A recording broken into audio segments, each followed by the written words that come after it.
Hair transplantation చేయాలి అంటే చాలాసార్లు చెప్తూనే ఉంటాను, డోనర్ ఏరియా చాలా బాగుండాలి. డోనర్ ఏరియా బాగుంటేనే అక్కడ నుంచి క్వాలిటీ గ్రాఫ్ట్స్ తీసుకొని ఫ్రంట్ ఏరియాలో కనుక ఇంప్లాంట్ చేసినట్లయితే మంచిగా హెయిర్ గ్రోత్ అవుతుంది, హెయిర్ స్టైల్ కూడా బాగుంటుంది, లెంత్ కూడా బాగా గ్రో అవుతాయి అని. కొన్ని ప్రత్యేకమైన సందర్భాల్లో సర్జరీ దాకా వచ్చినా కూడా నేను సర్జరీని పోస్ట్పోన్ చేయడం కానీ క్యాన్సిల్ చేయడం కానీ జరుగుతుంది. ఈ వీడియోని లాస్ట్ వరకు చూస్తే ఆ కండిషన్స్ ఏంటివి అనేటివి మీకు అర్థమవుతాయి. Next, metabolic disorders. అంటే కామన్గా మనం గమనిస్తూ ఉంటాం, కొంచెం 40 నుంచి 50 వయసు వస్తున్న వాళ్ళందరికీ కూడా షుగర్ అనేటువంటిది ఒక కామన్ ఎంటిటీ లాగా మారిపోయింది. అంతేకాకుండా బీపీ, ఇది కూడా చాలా కామన్గా గమనిస్తూ ఉంటాం.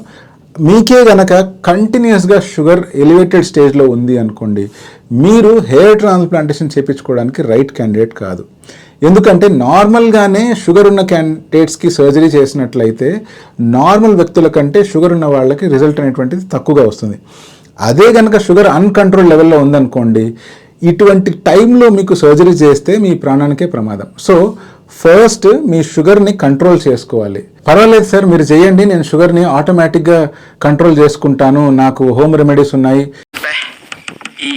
ఈ పనుల్లో కనిపించలేదు, పైగా ఫిజికల్ గానీ మెంటల్ గానీ స్ట్రెయిన్ అని అంటే కుదరదు. డెఫినెట్గా నేను టెస్టులు చేసి ఆ రోజైనా కూడా నాకు గనక షుగర్ లెవెల్స్ ఎక్కువగా అని తెలిస్తే మీ సర్జరీని క్యాన్సిల్ చేస్తాను. అలాగే బీపీ, ఈ బీపీని కూడా చాలా మంది నెగ్లెక్ట్ చేస్తూ ఉంటారు. బీపీ అప్పుడెప్పుడో చెక్ చేసుకున్నాను సార్, డాక్టర్ ఒక టాబ్లెట్ ఇచ్చారు, ఒక 5-6 సంవత్సరాల నుంచి అదే వాడుతున్నాను అని చెప్తారు. అది చాలా చాలా పెద్ద తప్పు. మీకే కనుక బీపీ కొంచెం ఎక్కువగా ఉంది అని డిటెక్ట్ అయితే మొదటిది ఎందుకు ఎక్కువ వస్తుంది అనే విషయాన్ని మీ జనరల్ ఫిజిషియన్ని అడిగి ప్రాపర్గా కనుక్కోవాలి. నెలకు ఒకసారో 2 నెలలకు ఒకసారో అతని దగ్గరికి వెళ్ళి మీ బీపీ కంట్రోల్లో ఉందా లేదా, దానికి సరిపడా మెడికేషన్ కావచ్చు, డైటరీ రెస్ట్రిక్షన్స్ కావచ్చు, మీరు ఫాలో అవ్వాల్సి ఉంటుంది.